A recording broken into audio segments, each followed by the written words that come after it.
Brian, after everything you and Aaron did to, I don't want to say repair the relationship of the last 2 years, after he, said everything he did a couple years ago, and he comes out a couple weeks ago and says you basically went behind his back to shop him, and he didn't seem too pleased. From your perspective, how did the last couple months kind of transpire? Yeah, I didn't really take his comments like that, and it's certainly not true. I mean, I think, as we got out of the offseason or after the season, and we had a good conversation, and then we're going to have some follow-up conversations.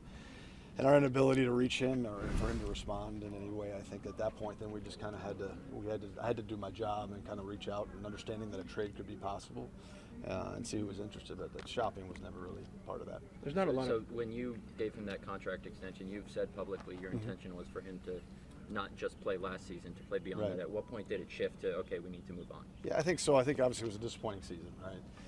And you come out of the season, you have a lot of conversations, not only with Aaron, but with the rest of the team, coaches, and everybody. And then as you go through that process, you kind of get an idea of where you're going to move to, as a team, how you're going to go forward. And I think I was really looking forward to the conversations with Aaron to see how he fit into that. Those never transpired. So, there came a time where we kind of had to make some, decisions. So we went through his representatives to try to kind of talk to him where we were going with our team. And at that point, they informed us they would like to be traded to the Jets. Was that frustrating? You just said you did try and reach out to have those conversations. Oh, yeah, many times. Why did those conversations not transpire? I can't really, I'm not going to really, not putting it on anybody, but they just never did transpire. A lot of attempts and went through that. But at the same time, again, we're always looking out for what's best for the Green Bay Packers. And as time went on, we kind of had to move. Are you disappointed that Aaron hasn't been more accessible this offseason? I mean, you'd love to have those conversations, right, about where our team's going and how he might fit into that. We were unable to have those, so it is what it is. But at the same time, I do feel, Aaron's been a great player for us, and he means a lot to the organization. There's a lot of gratitude there. But those conversations would have been nice. Brian, have you had any direct conversations with Aaron at any point, and how much that he said on Pat McAfee was news to you? We talked after the season. And we're going to continue the conversations, and then that never happened. But I don't really get into the whole media thing and what he does on Pat McAfee and those comments and things. But it would have been nice to have those conversations. But even in terms of I want to go play for the Jets, did you ever come out of his mouth? No, that came from his representatives. Brian, had you guys had those conversations? Do you think maybe the outcome would be differently, and that, or were you guys going this way regardless of whether? I think that's a hypothetical. Again, there was a lot of stuff to talk through. As far as where we were going as a football team and the decisions we were making with the cap situation that we're in. Yeah, it's kind of a hypothetical. So, because he basically said he thought something changed from his conversations right after the season to when he came out of the retreat. Is that what changed? Is you didn't get the chance to talk about this? Yeah, I can't speculate on what he means by that because again, we never had any conversations. I think. As we got closer to the combine and things like that, we talked to his representatives and just kind of talked about where we were heading as a team. And I think they relayed that to him, maybe. But I can't speak on that. So the timeline, as best you remember it, when did you make the decision to move forward in a different direction, and when did you have those conversations with his representatives? Yeah, I think it was really, quite frankly, it's probably more mutual than anything else. It was our kind of letting his representatives know where we were at as a football team and that we'd like to have conversations, and then them kind of letting us know that that wasn't going to work. And we'd like to be traded. So that's really kind of how it is. Have you made the decision Go ahead, Ryan. Have you made the decision at this point that Jordan Love will be your starting quarterback in 2023? Yeah, I think there's a lot of unknowns, but certainly I think that's the way it's trending, and we're excited about that. I mean, Jordan's he's put in a lot of work. He's gotten a lot better. A lot of really good conversations with him over this period of time, and certainly we're trending that way. Brian, do you have an offer on the table from the Jets? Is that? Yeah, I'm not going to get into the details of that. We've had a lot of discussions. I've known Joe for a long time, and they've been really good discussions, really cordial, and we'll continue to have those conversations, and hopefully we can come to agreement sooner than later. Will you have to talk to Joe here at all about that specifically? Yeah, I already talked to him. Whether we have a sit down formal or anything like that, but we've been talking on the phone for a couple weeks now. Is there any scenario that you'd be comfortable making a trade without getting a first-round pick back? Yeah, I mean, I think that's not a necessity, but at the same time, the value of the player is he's a premier player. So I think getting premier picks back for that or players is important. Do you have to have picks this year, or would you be willing to wait till future drafts? I think the sooner the better. I think certainly if we get beyond the draft and everything changes, compensation changes, and then, so that would be a whole different scenario. But hopefully we can get this done soon. You said he's a premier player after the season. Rob asked you who gave you a better chance to win in 2023. And you said Aaron unequivocally. Why trade him then? Well, I think obviously where our team is at, where we're moving forward, and quite frankly his desires. So I think as we move forward, we're excited about what Jordan can do for us, and what our whole team will come together around that. But it's complex. It's hard. It's complicated. But at the same time, I think once we got down to the road and knew what Aaron wanted, we've been trying to facilitate that. So Brian, you obviously have a job to do. What happens if this carries into the summer and you're not satisfied with what they're willing to give up? How late are you willing to go with this? I think hopefully we'll get this done before that. But I mean, as long as it takes.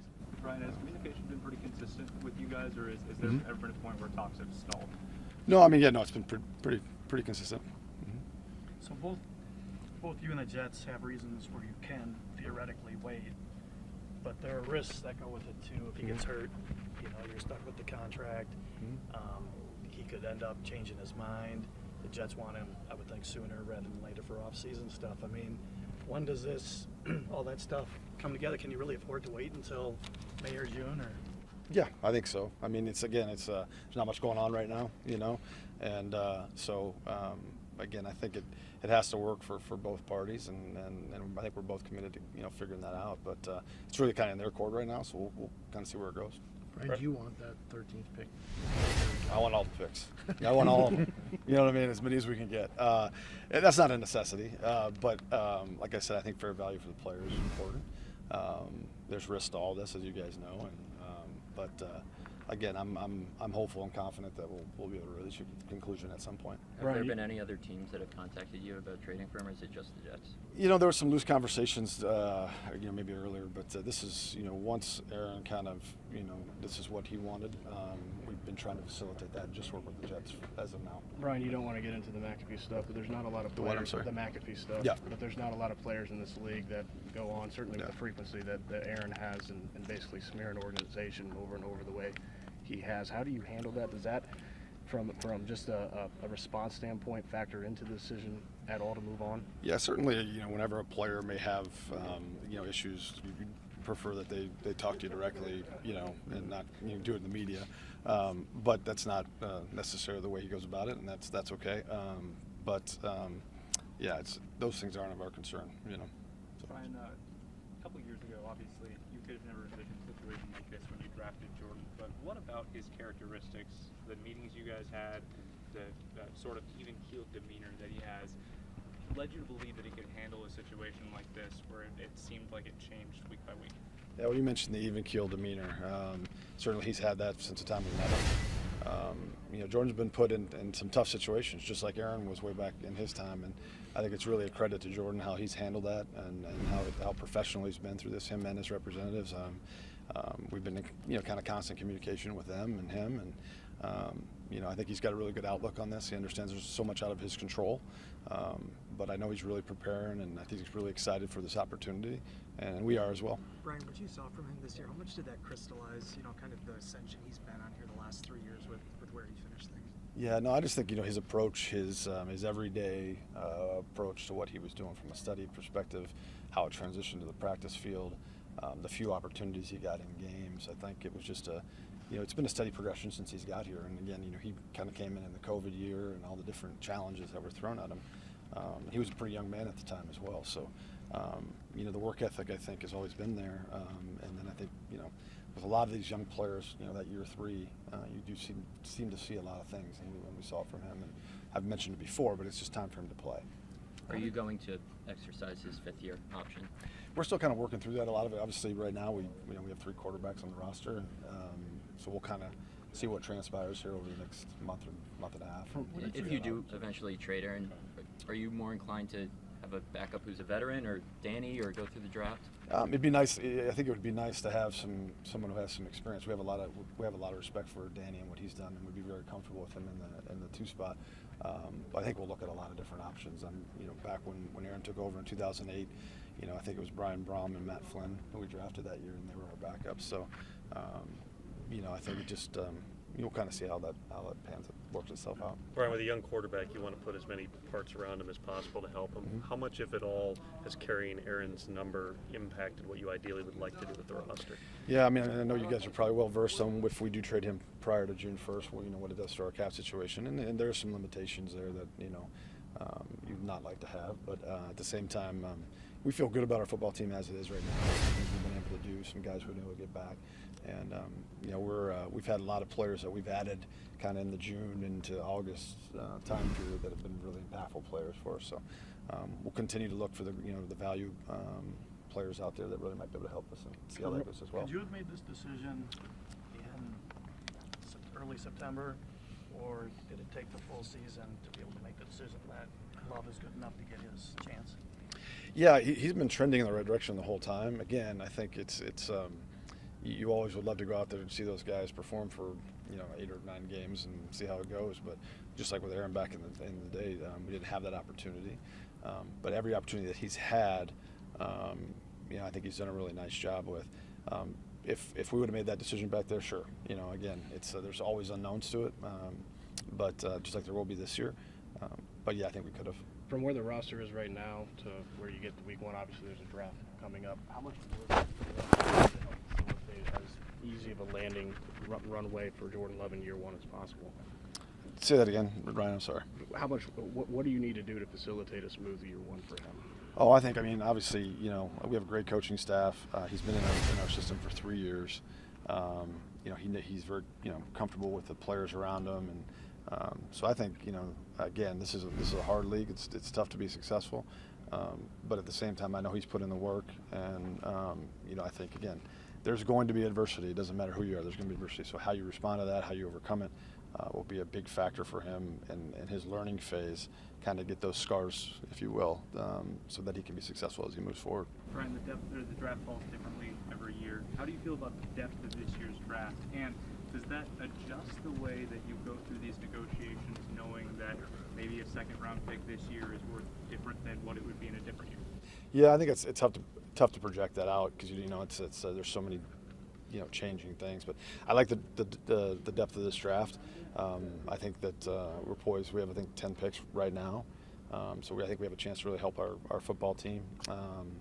And I think there's it's an interesting kind of there's just the college world's changing a little bit. So how the draft, how these guys. So there's a lot of guys I think that stayed in that might have come out in previous years, but I do like. There's certain positions I think that have really good depth and that we haven't seen for a while, so I think that's good. And then they kind of line up with our needs a little bit. Brian, how important was it getting Keyshawn back, and how do you see his role after what he did last year kind of evolving now? Yeah, no, that was really important. I mean, Key made such a big difference for our football team last year with what he was able to do, not only as in the nickel, but then as the return specialist and different things on teams. I mean, he's one of the better gunners in the National Football League. So we're really excited about not only the return stuff, but I think he's going to see a lot more time in the nickel this year, and I think that we're all really excited about that because he was in there. He was very impactful. Brenton, who's going to be your kicker? We'll see, right? I think that's kind of to be determined. Is Mason still a possibility or no? Yeah, we would never close the door, especially on any of that. We'll kind of see where that goes. Mason, the all-time leading scorer in this franchise's history, he did some really good things. Had a good year this past year. So, again, we're limited a little bit financially, but would never say never. Skill players obviously help a young quarterback with that transition. I'm sure you're excited with Christian and Romeo what they did as rookies. What changes for a young receiver year 2 to make that big year 2 jump? Yeah, I just think there's I think it's just comfort for all these players, but I think offenses in the National Football League are so much different than they are in college for the most part. Obviously, both Romeo and Christian coming from non-Power 5 schools. I think they were coached extremely well and probably ahead of the game for the most part. But at the same time, I just think just being comfortable with their surroundings and just all the technique stuff that the coaches are trying to get to them. Being able to restructure Dave and an all-pro left tackle, what does that do for you guys, especially considering the last couple of years he's had, but what does it do for you guys just being able to keep a player like that in the boat long term? Yeah, I mean, obviously, Dave, he's been through a couple of years of real tough struggles, but when he played for us last year, we were a different offensive line, different team. He really was impactful and when he was able to go. And we're really hopeful that he's beyond the injury thing. I think he really got into a nice groove of how to get through the week of practice to get to the games. And again, left tackles don't grow on trees. He's still playing at a very, very high level, so we're excited to get him back. Is it safe to say you'll draft a tight end on one of the first 2 days, probably? Never know. I mean, again, that's one of the positions I think is a good class, a deep class. But I really do like Tyler Davis and Josiah DeGuar, the two guys that are on our roster right now, along with a couple guys that we picked up in the middle of the season last year. So I like that room, but this is a good group of college tight ends. Brian, I think when you guys traded Brett back in '08, I remember Ted saying that, before I signed those trade papers, I had to realize what I'm doing, the gravity of it. What do you think? I mean, you're going to have to sign those papers eventually. What's that going to be like? Yeah, we went through it last year with Devontae. I mean, that's just when you have great players that have done so much for your organization. It's a little bit bittersweet. At the same time, this was going to. I mean, at some point, Aaron was not going to be our quarterback. I mean, it's just that's life in the National Football League. So yeah, I'm sure there'll be a pause in a moment. But at the same time, as a football team, I think we're excited for what the future brings, and we're just going to keep moving forward. You said Brad, both you and Joe Douglas have said today there's no hard timeline on getting this trade done. Is there any scenario in your mind that Aaron Rodgers starts another game in Green Bay? Yeah, I mean, I think right now all options are on the table. It's not trending that way, I think, and we're very hopeful that we can facilitate this and get this accomplished. But he's come back under certain circumstances before where he maybe wasn't the happiest with everything that was going on and played very well. So, we'll just kind of see how all this transpires. And I think it's trending hopefully in the right direction for what everybody wants and conclude this hopefully. So. If it trends the other way, is it an open competition at quarterback, or? we're a long ways away from that, but we'll figure those things out as they come. But right now, I think we're just focused on, facilitating a trade but the player and the Jets and what we want. I think that would be best for everybody, and we'll see how that goes.